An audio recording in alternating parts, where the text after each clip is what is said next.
Alors, on connaît l'écrivain à succès, puisque tout le monde est là pour vous. Mais bon, je vais quand même dire quelques mots parce que j'en avais envie, voilà. Dire que vous êtes un dramaturge, romancier, novelliste, essayiste, cinéaste, homme de théâtre et comédien, entre autres, traduit en de multiples langues et autant de pays. Vous êtes un des auteurs les plus lus et le plus représentés dans le monde. Vous avez été élu en 2016 à l'unanimité comme membre de l'Académie Goncourt. Alors, il y a une question que vous avez posée il y a très longtemps, puisqu'on s'est déjà vu quelques fois.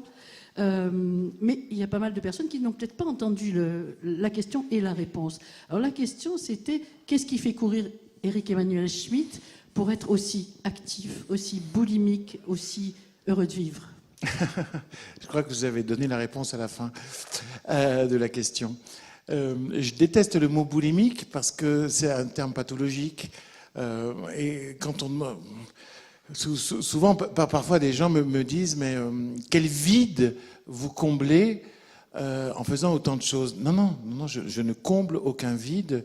Il n'y a pas de pathologie. Je suis heureux d'être en vie. Je suis reconnaissant à je ne sais quoi, je ne sais qui d'être en vie. Et j'aime faire. J'aime passionnément faire. Et le plus de choses possibles. Je pense que je suis exactement comme Figaro. Une vie, ça ne me suffit pas, il m'en faut 1001. Et voilà. Et ce que j'ai découvert, ce que la vie m'a appris, c'est que plus on fait les choses avec enthousiasme et passion, plus on a la force de faire les choses. Je fais beaucoup plus de choses aujourd'hui à 57 ans que je n'en faisais à 30. Vous ne les faites pas. À 30, j'investissais prudemment mon énergie, etc. Aujourd'hui, je suis plus solaire. Je me dépense sans compter. Et oui, je fais beaucoup de choses. J'écris des livres, je voyage, je monte sur scène. Le plaisir, on abordera le plaisir. Oui, le plaisir et la joie, tout à fait. Alors, vous venez aujourd'hui nous présenter un conte philosophique qui s'appelle Félix et la source invisible, paru chez Albin Michel. C'est le 8e et peut-être dernier. Non. Enfin, 8e en tout cas. 8e. C'est le 8e, ça c'est certain. Voilà. 8e du cycle de l'invisible, cycle consacré aux spiritualités, composé d'histoires indépendantes les unes des autres, qui aborde toute la quête du sens. C'est un cycle qui a été commencé en 1979. Non, 90. En combien? Non, en 97. 90, ah ouais, je me suis trompée. Bon. Avec Milarepa. Avec Milarepa. Voilà, Ouais. c'est où j'avais interverti. Ouais. D'accord. Non, mais c'est vrai que je ne fais pas mes 120 ans, mais quand même. Non. Non, mais vous étiez très précoce quand même. Oui, c'est ça. Dans l'écriture.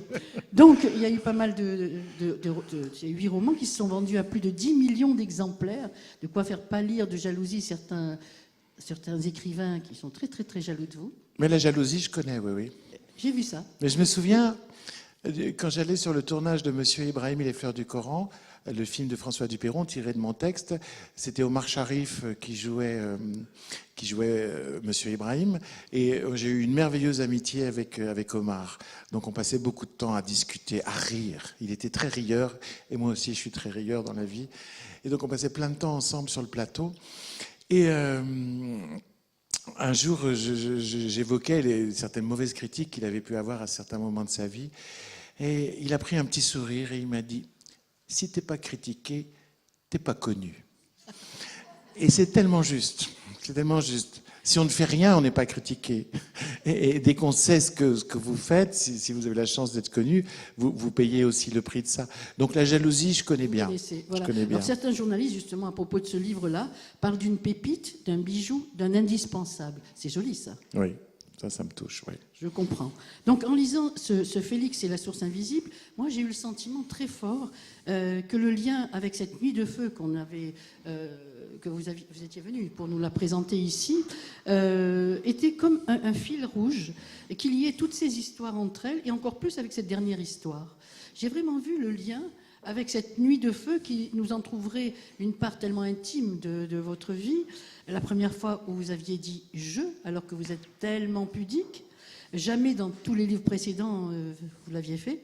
Et cette révélation dans le désert et la foi qui en a suivi, depuis ce jour-là, donc il y a cette quête incessante, bien que vous n'ayez rien dit pendant longtemps, mais on sentait qu'il y avait quelque chose là qui vous guidait, cette quête du sens, de la spiritualité, après ce choc et cette révélation de cette nuit dans le désert.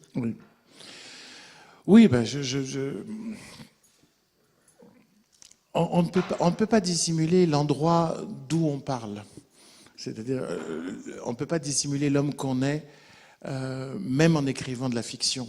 Au contraire, même, je dis, quand on écrit des œuvres de fiction, comme on a un masque, on se dit encore plus que si on n'avait pas de masque. Parce que le masque protège, et au fond, le masque permet de dire toutes les vérités.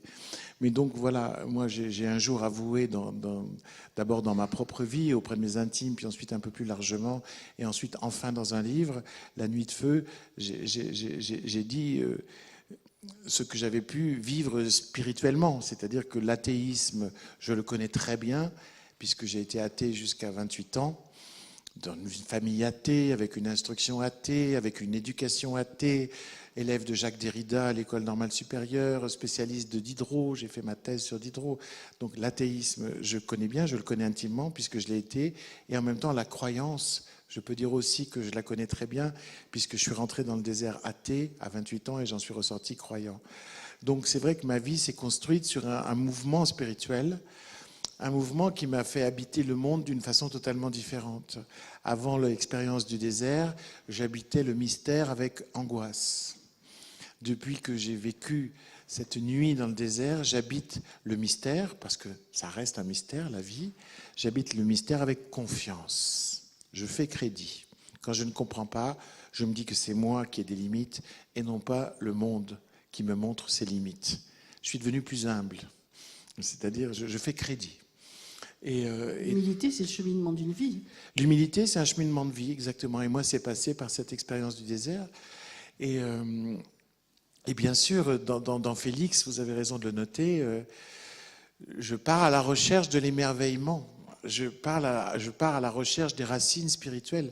Parce que mon héroïne, elle s'est coupée de toute spiritualité. Justement, alors on va parler du livre. Un petit topo de Félix et la source invisible. Donc c'est l'histoire d'un petit garçon, Félix, de 12 ans, et son désespoir. Il vivait très heureux avec sa mère. Tout a très bien commencé pendant 12 ans, quoi. C'est-à-dire Félix vit avec sa mère, Fatou. C'est très joyeux tout ça. C'est très joyeux, c'est plein d'amour, c'est fusionnel entre Félix et sa mère. Il est tous les hommes pour elle. À un moment, il dit même... Parce qu'elle lui dit toujours qu'elle l'a fait avec le Saint-Esprit. Et il est très très content. Mais c'est vrai. Il y a des précédents fameux. Et puis il dit, pas besoin d'un père entre ma mère et moi. C'est ce petit garçon-là. Il va changer, bien sûr, pendant l'histoire, mais il dit pas besoin d'un père. Aussi, c'est son cheminement. Voilà, lui aussi va faire un cheminement par rapport à tout ça. Prendre enfin sa place de fils. Non, il pense qu'il est tous les hommes pour sa mère. Il est son fils, mais il est son compagnon. Mais quand elle va mal, il est son frère, son père. Voilà, parce qu'on sous-estime souvent la responsabilité des enfants par rapport à leurs parents. Alors, combien de choses avons-nous fait pour nos parents? Combien de choses avons-nous caché à nos parents pour ne pas leur faire de la peine, pour ne pas les alourdir? Et alors, encore plus dans une famille monoparentale. L'enfant se sent très très responsable de l'état de sa mère. Et donc, pendant 12 ans, ça a été très très heureux. Fatou tient un café à Belleville, à Paris, qui est comme une seconde famille pour Félix, puisque les habitués du café le reçoivent chaque fois qu'il rentre de l'école et lui demandent de ses nouvelles comme un oncle ou une tante qui sera à la maison. Donc il vit avec cette mère qui est généreuse, qui est belle, qui est chaleureuse, qui sait nommer les choses, qui sait enchanter la vie. Solaire. Elle est solaire, voilà. Et tout d'un coup, un événement va faire en sorte que... un événement bête de tracas administratif, comme la vie nous en présente, va faire que Fatou va quitter la piste du bonheur et de l'insouciance. Elle va basculer. Elle va basculer. Elle va tomber dans une dépression sévère. Et ce petit garçon se trouve en face tout d'un coup du fantôme de sa mère, plutôt que de sa mère. Elle est encore fonctionnelle comme un automate, c'est-à-dire elle se lève le matin, elle fait le petit déjeuner, elle va travailler au café, elle remonte le soir, mais elle ne dit plus rien, elle est minée, elle est silencieuse, elle s'absente d'elle-même. Et le livre raconte la tentative d'un garçon pour sauver sa mère. Et ça passera par des tas d'étapes, et on va en parler. Alors, je me demandais en lisant ce livre, comment vous aviez construit ce livre-là. Et je me disais, est-ce que c'est juste l'œil du petit garçon qui est toujours tapi au fond de vous? Parce que vous dites, c'est toujours ce que me disent les gens quand ils me rencontrent, que je suis un grand enfant. L'enfance est vraiment le lieu de tous les possibles. Et vous dites aussi, la fraîcheur de l'enfant est celle du philosophe. Oui, bon, moi, c'est vrai que j'ai pas vraiment un physique d'enfant, mais dès qu'on me fréquente, il paraît qu'on le voit très bien, l'enfant en question. Mais c'est peut-être une donnée. Moi, j'ai l'impression de n'avoir jamais quitté l'enfance. J'ai simplement ajouté des âges à l'enfance. Voilà, j'ai mis d'autres couches, mais je peux toujours parfaitement sentir les choses comme un enfant. Mais toujours, c'est délicieux d'ailleurs. Sinon, vous ne pourriez pas écrire comme ça. Je ne pourrais pas écrire comme ça. J'écris comme si c'était toujours la première fois, avec l'étonnement de la première fois. Et ça, c'est une morale finalement que je me suis donnée dans ma vie. C'est justement cette morale de la première fois. Vive chaque jour.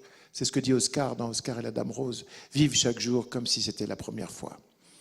Ne pas céder à la fatigue de vivre, à l'illusion de savoir. On croit qu'on connaît, on se dit j'ai déjà vécu ça. Mais non, on n'a jamais vécu ça. Jamais. Jamais. On ne se baigne jamais 2 fois dans le même fleuve. Donc, c'est vraiment une chose que je cultive. Parce que bien sûr, la vie, elle s'est chargée de me donner des coups, forcément. Et cette espèce de spontanéité qu'on peut avoir enfant, la vie se charge bien de vous la faire perdre. Elle vous offre des chagrins, des désillusions. Vous connaissez la douleur en vous, la douleur dans la relation avec l'autre. Vous connaissez le départ des autres, etc. Donc il y a plein de choses qui peuvent vous faire perdre cet éclat spontané et cette envie de vivre. Donc je pense que quand la vie commence à s'attaquer à vous comme ça, il faut remplacer la spontanéité par le réfléchi. Et moi, mon optimisme, il est autant de nature que de réflexion et de volonté. C'est-à-dire que je cultive effectivement l'esprit d'enfance. L'esprit d'enfance, c'est-à-dire ces qualités qu'on a spontanément dans l'enfance et que la vie souvent nous fait perdre. Vous parliez du plaisir tout à l'heure. Et à propos de cette notion, vous dites « Je suis porté par l'amour que je voue à mes personnages, je suis ému par eux, je vis avec eux. » Et quand on voit tous ces personnages, que ce soit Félix, sa mère, et tous ces piliers du bar qui gravitent autour d'eux, alors on croise un philosophe, Madame Simone... Dans chaque bar, il y a un philosophe de comptoir. Oui, oui. Et là, il s'appelle Monsieur Sophronides, il a un nom grec, bien sûr. Et vous dites...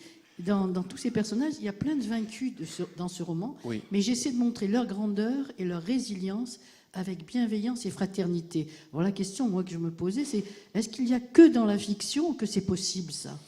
Ah non, il faut surtout le pratiquer dans la vie. Tout d'un coup, quelqu'un est malade, maladie grave. Il ne faut pas voir sa maladie en lui et ne voir plus que la maladie dans cette personne. Il faut voir la personne toujours. Mais souvent, on a tellement peur de la maladie qu'on ne voit plus que la maladie dans la personne. Quelqu'un est déprimé, vous ne voyez plus que sa dépression en lui ? Vous ne lui parlez plus comme à une personne entière ? Non. Quelqu'un a un handicap physique, vous lui parlez comme à un handicapé ? Il ne se réduit pas à son handicap. Il est beaucoup plus que ça, 1000 fois plus que ça. Alors c'est vrai que dans ce café, il y a Madame Simone, qui en fait s'appelle Jules. C'est une femme contrariée et une comptable contrariée. Parce qu'elle voulait être comptable et elle n'a pas pu l'être. Mais je ne la regarde pas qu'à travers le prisme de ça. Au fond, je ne la regarde pas à travers ce qui pose problème aux autres. Je vais la regarder à travers ce qui lui pose problème à elle. Dans ce que vous écrivez, au bout d'un moment, Madame Simone, on ne la voit plus comme vous la décrivez au début. Non. C'est fini. On voit comme Madame Simone. Oui. D'ailleurs, il y a même un homme qui la regarde comme Madame Simone. Oui, comme une femme. ça c'est... Oui, parce qu'au début, je montre un personnage usé par les tracas, par la vie, etc. Un personnage qui subit la pesanteur de tout, de la société, du temps, de la chair, etc. Et en fait, à l'intérieur, c'est une vaillante. Et à l'intérieur, quel est l'aspect d'un hérisson ? Elle est pleine d'amour. Et à la fin, on ne voit plus que ça, exactement. Alors, dans chaque histoire du cycle de l'invisible, il y a un enfant. Oui. Un enfant qui est confronté à la vie, à la violence du monde, à la violence des sentiments. Il vit une situation dramatique et grâce à une rencontre, il va surmonter l'épreuve. Alors, ces rencontres avec des personnes, mais pas seulement. C'est aussi la découverte d'une spiritualité, oui. Une autre façon de penser le monde. Oui. Et on l'a vu avec M. Ibrahim et le soufisme. On l'a vu dans Oscar et la Dame Rose avec le christianisme, les enfants de Noé avec le judaïsme et toutes les autres histoires aussi. Et cette fois, vous vous attachez aux esprits, aux racines, aux invisibles et aux forces qui nous entourent et dont il ne faut pas se couper. Et vous nous dites, pour remettre de l'ordre dans son corps et dans ses pensées. Oui. Il y a une double histoire que je raconte effectivement à partir du moment où Félix va essayer de soigner sa mère. D'abord, il va la ramener dans son pays d'origine, le Sénégal, mais il va aussi la ramener dans son passé, parce que ce qu'on va découvrir, je ne vais surtout pas raconter, mais ce qu'on va découvrir, c'est qu'elle s'est totalement coupée de son passé, de sa famille, de sa terre de naissance, de sa spiritualité de naissance, de sa langue de naissance. Elle a voulu se réinventer parce qu'il y a eu quelque chose de traumatisant. Elle s'est amputée de tout ça. Mais elle s'est amputée, parce que le passé, on ne peut pas y échapper, autrement il se venge. Vous le dites d'ailleurs, vous dites, or quand on n'a pas de passé, on n'a plus de présent non plus et encore moins d'avenir. Exactement. On ne peut pas pratiquer cette coupure volontaire du passé. On ne peut pas oublier la langue dans laquelle on a dit en premier papa, maman, soleil, miel, etc. C'est pour toujours inscrit. Et puis cette langue, elle est porteur d'une sagesse, d'une philosophie, d'une spiritualité.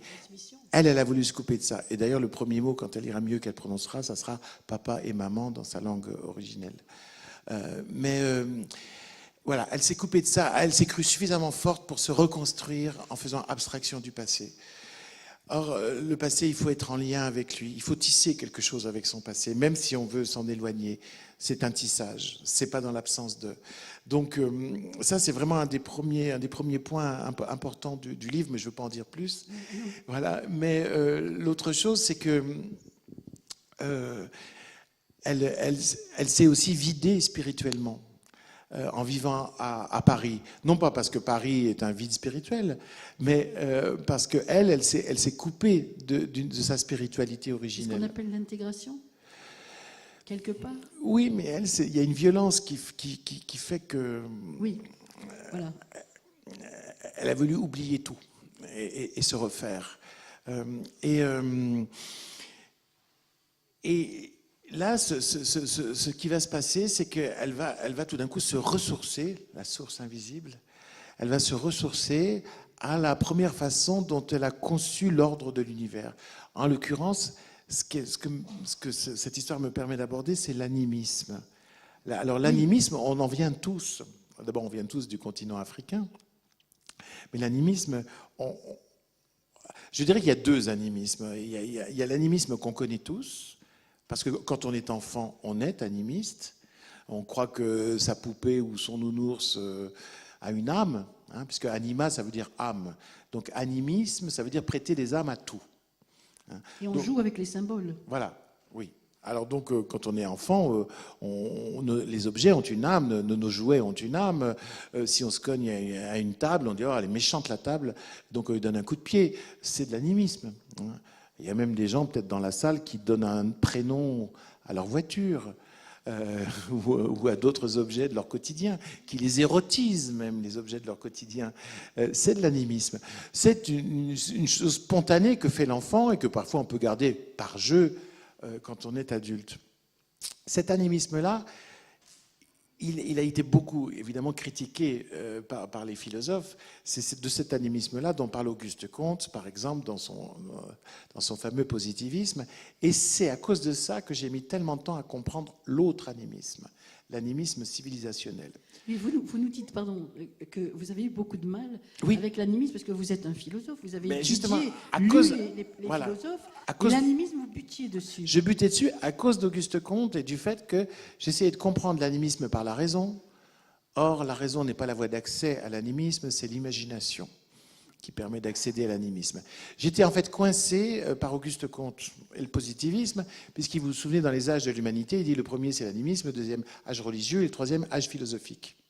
Et il décrit donc l'animisme comme l'enfance de l'humanité, l'enfance spirituelle de l'humanité. C'est extrêmement méprisant, d'ailleurs, pour l'animisme.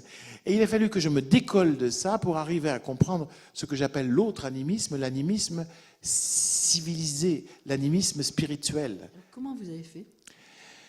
Les poètes. La lecture des poètes vous permet de comprendre les failles du monde et de comprendre d'autres choses, vraiment. Et puis après, l'empathie, l'observation, etc. Et cet autre animisme, c'est l'animisme civilisé, spirituel, lui, c'est une conception du monde. C'est une vraie conception du monde où vous doublez le monde visible d'un monde invisible qui sont les âmes et les esprits. Donc l'arbre que vous voyez ne se réduit pas à un arbre matériel, il y a une âme de l'arbre. Il y a un esprit du vent, il y a un esprit du fleuve, un esprit de la savane. Les morts ne sont pas absents, leurs esprits sont avec nous.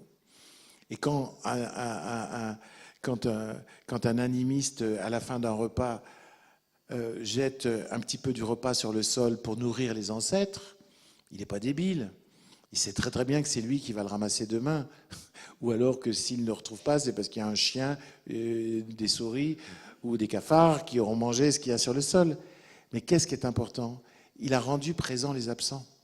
Il a donné une présence aux morts, à ses morts, à sa famille, à sa filiation.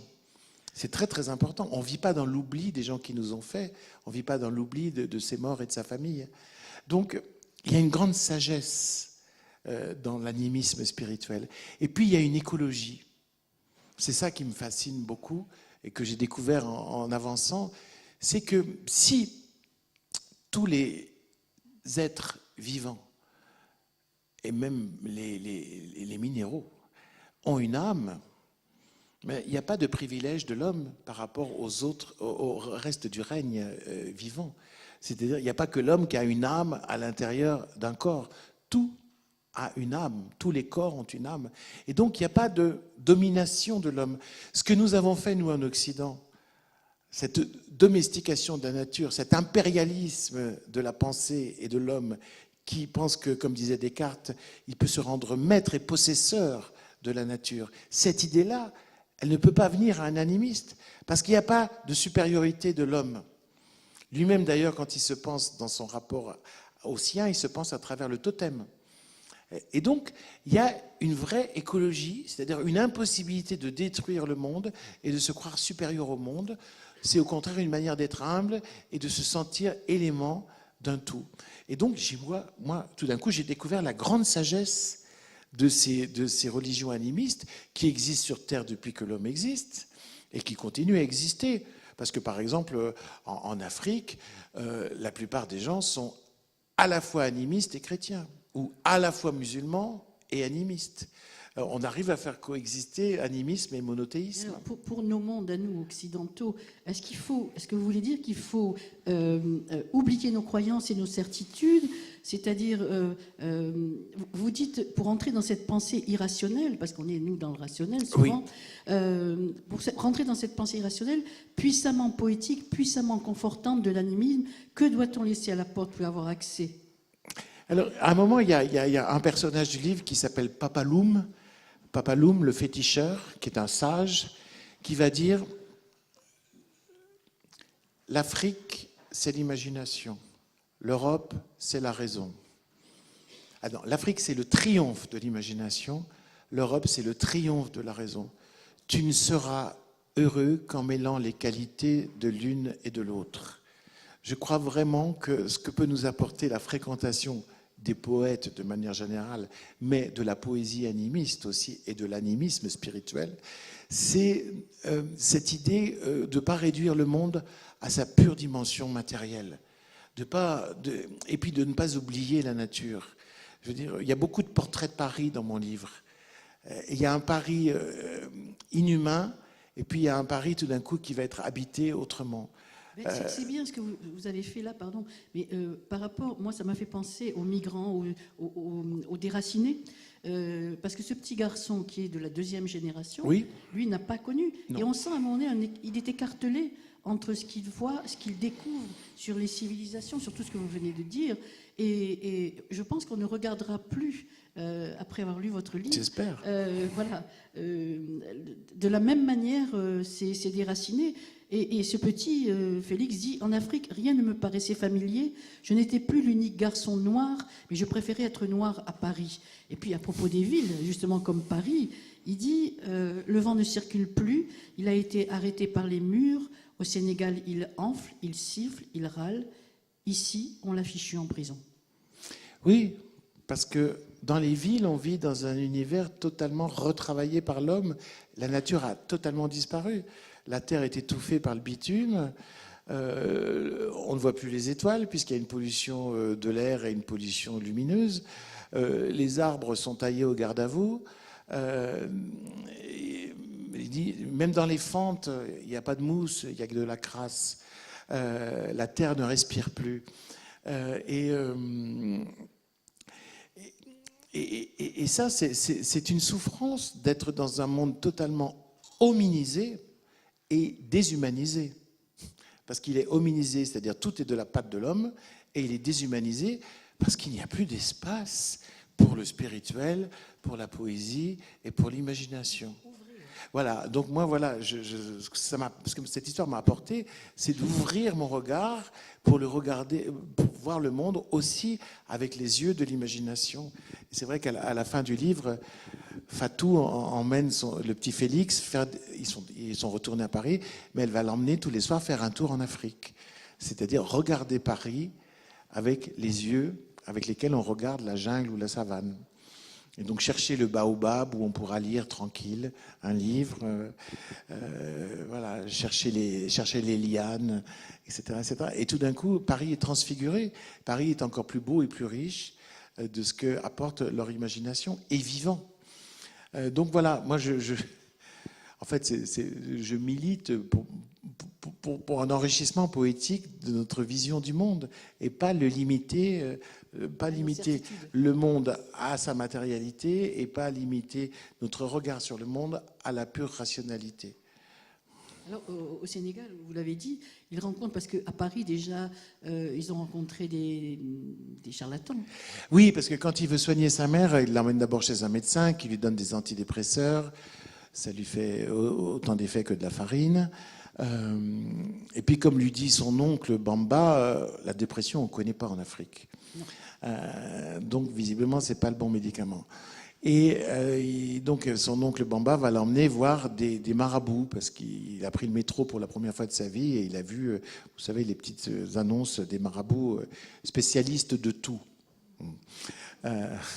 Retour de l'être aimé, il rampera à vos pieds, sortilège au lait, constipation, etc.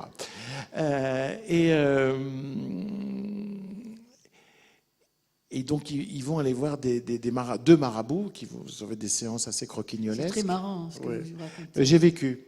Ah. Oui. Et parce que je voulais me débarrasser du folklore et du charlatanisme. Parce qu'une fois qu'on aura fait ça, on va passer dans la vraie spiritualité. Mais il fallait commencer par les escrocs.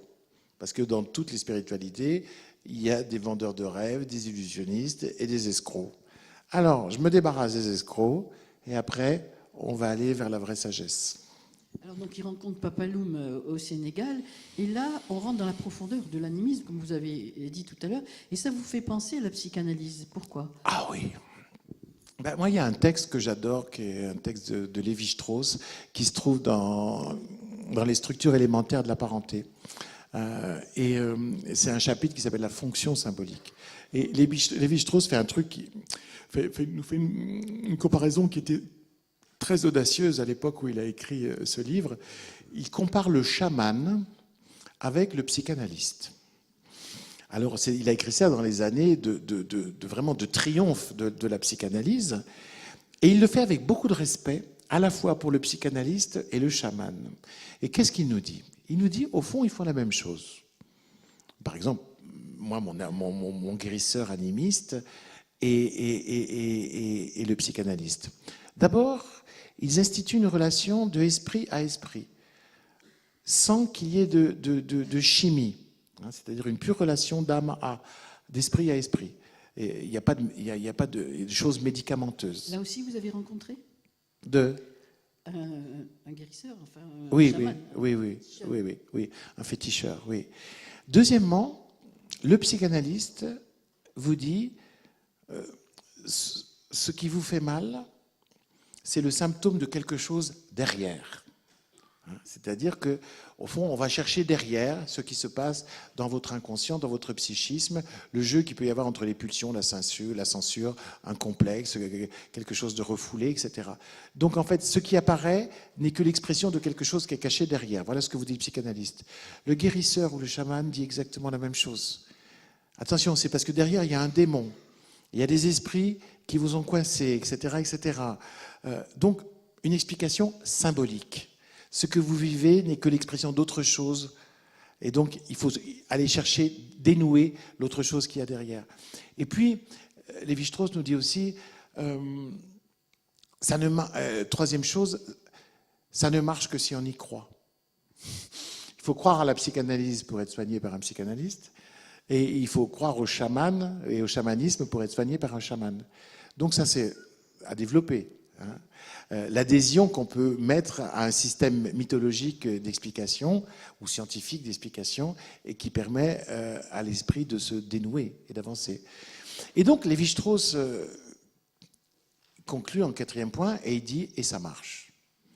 Et ça marche. La psychanalyse, ça marche, ça guérit. Et le chamanisme, ça marche, ça guérit. Et là, il nous fait une réflexion qui est tout à fait intéressante. Il nous dit, au fond, les deux systèmes de pensée qui articulent cette pratique sont extrêmement différents. D'un côté, une mythologie animiste avec des esprits, des démons, etc. Et de l'autre côté, une construction du psychisme héritée de Freud, avec les complexes, l'inconscient, le jeu du surmoi et du ça, etc., etc. Et dit donc, en fait, le fait que ça marche ne montre pas que la théorie qui est derrière est vraie, ça montre simplement que ça marche. Et donc, ce qu'il dit, ce qui fonctionne chez l'être humain, c'est soigner l'esprit par l'esprit dans le symbolisme. Et ça, je trouve ça remarquablement puissant, et ça redonne sa force à finalement ces pratiques ancestrales qui fonctionnent, alors que nous, la psychanalyse est récente dans l'histoire de l'humanité, mais en indiquant que le fonctionnement, c'est ça. Et donc, moi, j'ai toujours essayé de présenter Papaloum dans des termes qui sont compréhensibles par un occidental formé à la psychanalyse, ce que je suis, pour montrer la puissance, en fait, de ce système d'explication. Alors, une autre question aussi que j'allais vous poser. Pourquoi, depuis tant de temps, cette quête de la spiritualité et de la foi chez vous, vous vous interrogez beaucoup, vous cherchez encore. D'abord, vous cherchez quoi? À ne plus douter, à moins douter, la foi, la preuve de l'existence de Dieu, toutes ces questions humaines. Alors, comment faites-vous pour avancer, vous, aujourd'hui? Alors, d'abord, j'ai précisé, je ne cherche pas parce que je n'ai pas trouvé. Si je continue à chercher, c'est parce que j'aime chercher. Mais moi, au fond, grâce à cette nuit dans le désert et à ses conséquences et à ses développements, etc.,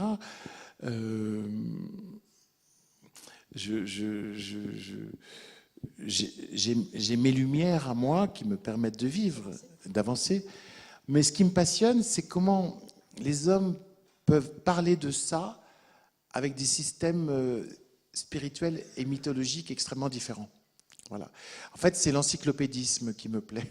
C'est-à-dire, j'ai envie de... Voilà. Moi, je suis un humaniste. C'est-à-dire, j'ai le respect de l'autre, et y compris de l'autre dans sa culture différente. Et par exemple, j'étais très gêné de ne pas comprendre l'animisme et de trouver ça débile.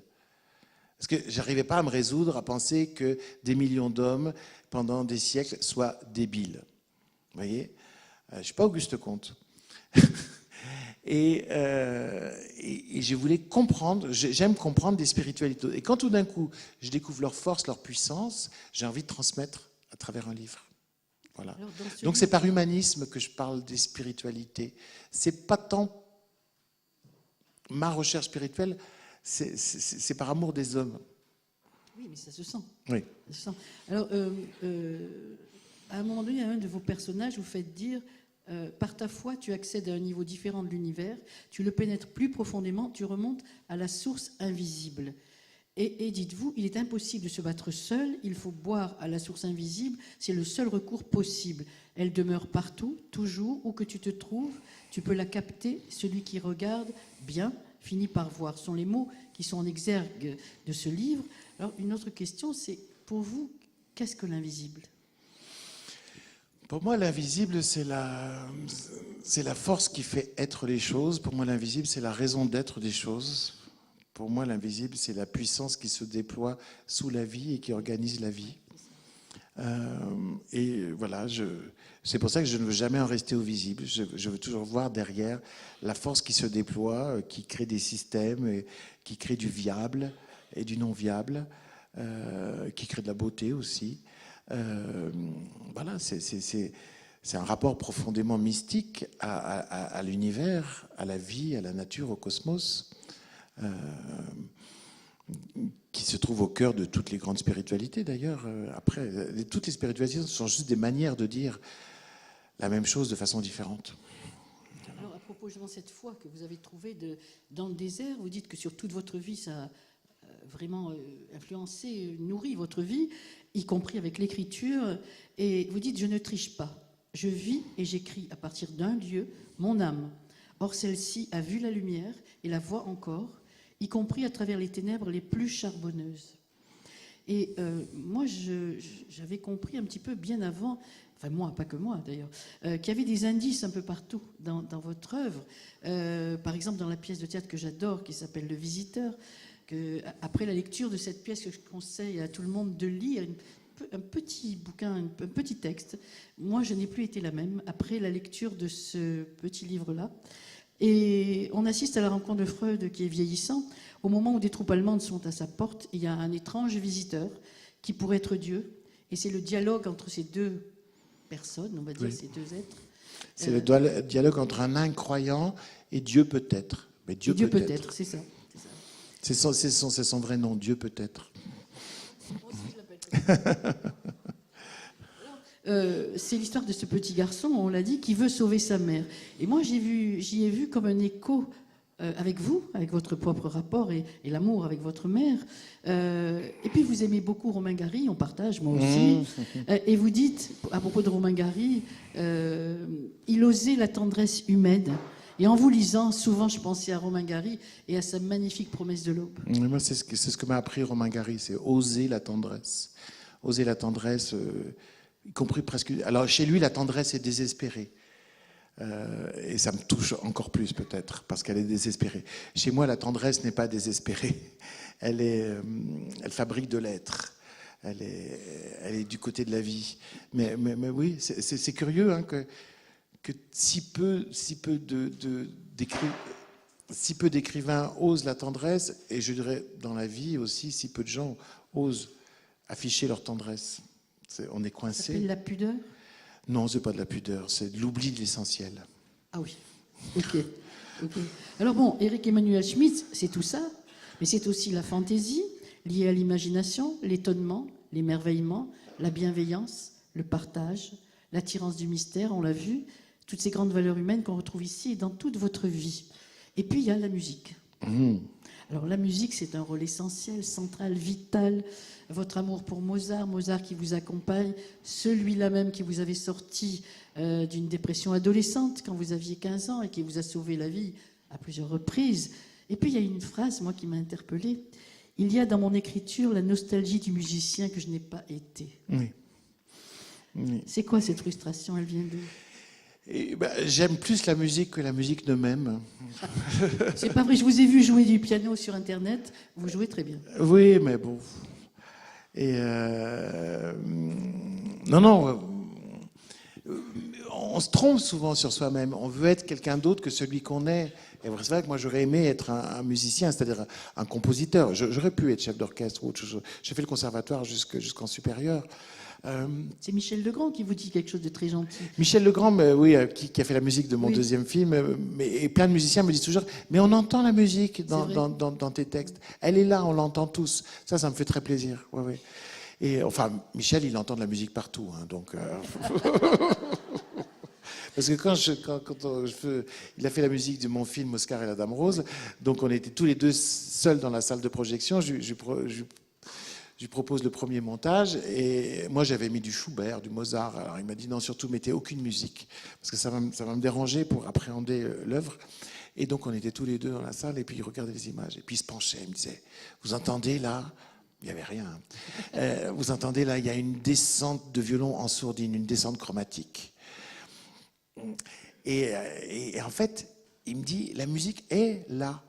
Il suffit de se pencher pour l'entendre. C'est tellement vrai. Moi, comme écrivain, je fais comme ça. Les histoires sont là. Les personnages sont là. Il faut juste être attentif et se donner entièrement à eux pour qu'ils existent complètement. L'attention. Dans nos vies, on ne fait pas attention à avoir de l'attention. Il faut faire attention et donner de l'attention. Donc voilà, oui, la musique, j'aurais aimé être compositeur et je n'ai aucune imagination musicale, alors que j'ai une imagination littéraire quand même assez aisée. Que m'envient beaucoup de mes collègues, parce que voilà, je suis prolifique sans même le chercher à l'aide, quoi. Je me retiens en fait. Qu'est-ce que ce serait? Alors, on est pressé par le temps parce que M. Schmitt a un avion et qu'on va laisser après quelques questions à la salle. Je voulais juste terminer avec votre devise parce que je l'adore et que je la partage. Alors, la devise d'Éric Emmanuel Schmitt, c'est « Vivre chaque jour comme si c'était la première fois, refuser l'usure du temps, le sentiment de déjà-vu, ne pas être blasé, mais maintenir de la fraîcheur, continuer à s'émerveiller, à s'étonner. » Merci pour ce récit philosophique, empreint d'une grande sagesse, comme toujours, plein d'amour et d'universalité, parce que tous vos propos nous concernent tous. Vous avez réussi encore une fois à nous embarquer, à nous entrouvrir la porte sur une autre facette de notre monde, à nous interpeller, à nous faire partager cette histoire avec toute l'humanité et la générosité qu'on vous connaît. Puis moi, je vais conclure avec l'optimisme de la grande Madame Simone, une de ces piliers essentiels du bar de Fatou. Le bar s'appelle Au Boulot. Ah oui, Au Boulot. Alors ça, vous devez dire. Bah oui, c'est Fatou qui a eu l'idée de... Elle nomme tout, hein. Les toilettes s'appellent Seul au calme. Comme ça, quand les gens appellent les clients qui sont au comptoir et qui sont en train de boire, leur femme, donc leur femme, leur patron, leurs collègues, où es-tu? Au boulot. Et comme ça, on reprend un verre. Donc, Madame Simone, un des piliers du bar Au Boulot, qui dit « Chacun a droit à un minimum d'illusions pour survivre ». Voilà, alors moi je voulais terminer avec ça. Et après la lecture de ce livre-là, chacun de nous va poursuivre son chemin avec la petite lumière que vous nous avez donnée aujourd'hui. Merci beaucoup. Merci Éric Emmanuel Merci. Schmitt.